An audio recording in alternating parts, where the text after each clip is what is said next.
प्रत्येक रविवार के भांति पुनः मैं आपके पास उपस्थित हूं और प्रत्येक रविवार को मैं विभिन्न कार्यक्रमों की रूपरेखा लेकर आपके बीच उपस्थित होता हूं। पिछले बार आपने गीत वाटिका सुनी थी, इस बार मैं बिहार विधानसभा चुनाव 2025 की बातें करूंगा। बिहार विधानसभा चुनाव 2025 आने वाला है। 6 नवंबर और 11 नवंबर को चुनाव होने हैं और आप तमाम मतदाता, तमाम दर्शक जो मत देने का अधिकार रखते हैं, उनसे मैं पुनः आग्रह करना चाहूंगा कि अपने मत का प्रयोग बहुत ही सोच समझ कर करें। लोकतंत्र का महापर्व आ रहा है और प्रत्याशी जो विभिन्न पार्टियों के हैं वो विभिन्न तरह की बातें, लुभावने बातें लेकर, झूठ मूठ की वो बातें लेकर आप लोग के बीच पहुंच रहे हैं। लेकिन आपसे आग्रह है कि अपने मत का प्रयोग बहुत ही सोच समझ, आप वोटों को बर्बाद न करें। ये 5 साल के जो हम लोग चुनाव करने जा रहे हैं, जनप्रतिनिधि का चुनाव करने जा रहे हैं, इस पर ही हमारा बिहार का भविष्य है। इस तरह की बातें, लुभावने बातें जो किए जा रहे हैं, उनकी हमें सभी लोग जानते हैं कि उनकी पूर्ति नहीं हो पाती है, फिर भी हम उस लुभावने बातें में फंस जाते हैं और अपनी जातिगत पार्टीगत में की जो हवा चलाई जाती है नेताओं के द्वारा, उसमें फंसकर हम अपने आप को वोटों की बिक्री कर देते हैं। वोटों की बिक्री कई तरह से होती है। वोटों की बिक्री का मतलब है कि पैसे से वोट खरीदना नहीं। वोटों की बिक्री है कि हम अगर जातिगत के रूप में अगर हम किसी को वोट दे रहे हैं, अगर हम पार्टी के नाम पर किसी को वोट दे रहे हैं, अगर हम अपने मन का निर्णय को सही प्रकार से चिन्हित नहीं कर रहे हैं, अपने मन के निर्णय को समझ नहीं पा रहे हैं, तो वोटों की बिक्री ही कही जाएगी। तमाम जनताओं को इसके लिए जागरूक करना होगा। हमें विचार करना होगा कि हम किस तरह के प्रत्याशी को हम चुने। आज के कार्यक्रम में मैं बिहार विधानसभा चुनाव की कुछ झलकियां दिखलाऊंगा, जिसमें मैं आपको दिखलाऊंगा कि वर्तमान विधायक जो हमारे कितने अनपढ़ हैं। कुछ विधायक जिन्होंने तो स्वीकार किया कि हाँ मैं अनपढ़, और कई ऐसे विधायक जो हमारे हैं जो जनता के कोपभाजन हो रहे हैं।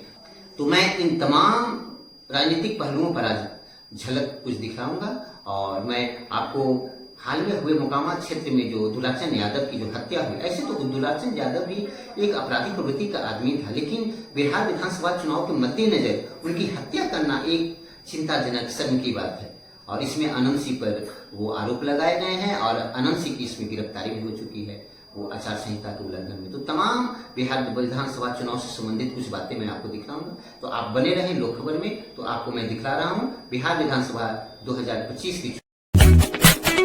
यदि वजीरगंज विधानसभा में वीरेंद्र सिंह नहीं आएंगे तो बिहार में सरकार नहीं बनेगा। यानी वीरेंद्र सिंह आएंगे तो बिहार में सरकार बनेगा।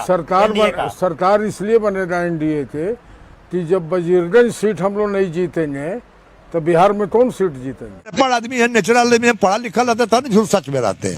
हम पे कोई अच्छा पढ़ा लिखा है ये नहीं है, कुछ नहीं पढ़ा लिखा नहीं, हम स्कूलों नहीं गए हैं।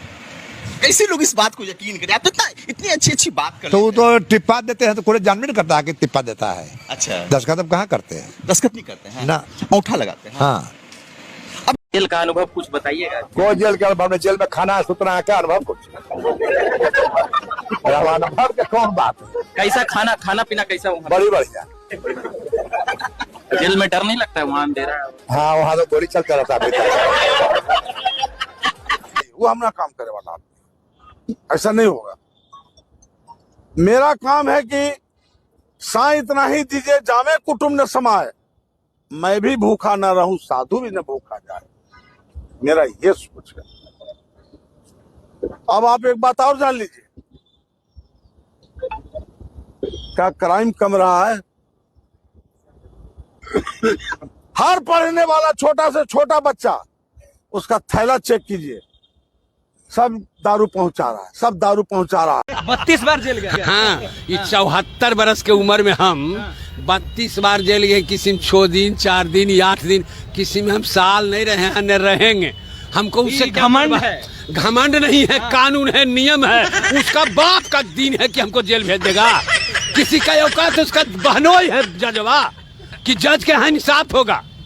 उसका कोई रिलेशन नहीं है जी, जज के यहाँ इंसाफ। हमको पर पहिए जोड़ाया ना था।